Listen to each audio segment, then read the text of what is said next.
What's up, everybody? Jeremy from Catfish Motorsports here. Today, super quick one.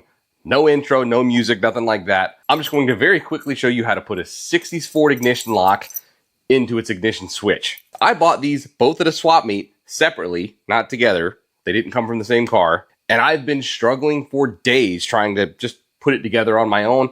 Even watched a couple of videos, but every video I watched seemed like it was being filmed like this from about 30 feet away where you couldn't see what they were doing, or they were buried under their dash and it was dark. So I'm going to show you this while up close so you can actually see what I'm doing. Once you know how to do it, it's pretty easy. Now, most of you guys who have ever messed with an old car ignition switch before probably are familiar with that little hole right at the top. And you probably know that you need to stick a little tool in there to get your lock cylinder to come out of your ignition switch when it's installed.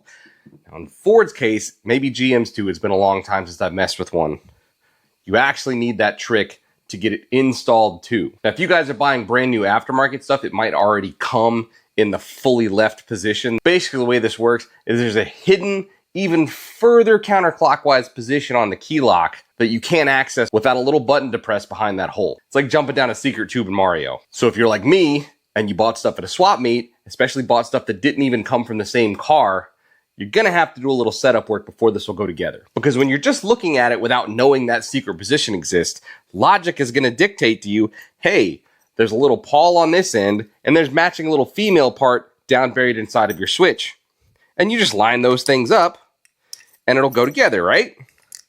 I mean, it makes sense, but the problem is, I messed with this for probably an hour over a few days, and it just wouldn't go. And I got to the point where I honestly thought, I was like, well, this must be like a Galaxie lock, and this must be a Mustang ignition switch or something, and these two parts just don't mate. But they do.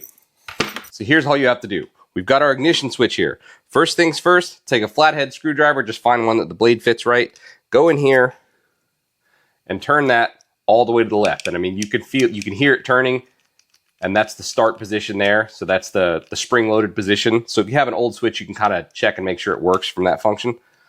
But turn it all the way to its leftmost position. Okay, so we're all the way left. Now our key, this just sort of spins freely. It doesn't have indents like our switch does. So you're gonna also turn it all the way to the left. So all the way left in your key, this is your normal accessory position. But when you get there, when you look close, behind our little hole there is a small button. This is a piece of MIG wire, but you can use a paper clip, whatever, just take it and turn it to a 90. You might even have a ready-made pick small enough. I don't.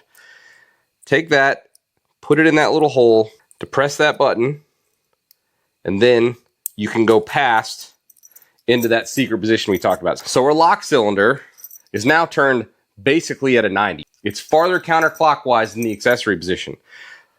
Now this thing only really goes in one way. It's pretty obvious when you look at it. You've got a keyway here, you've got a keyway here.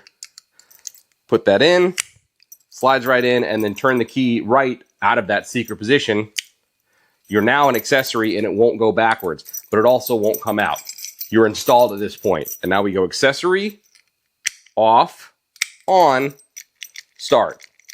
It's that easy. And then the key comes out in the off position.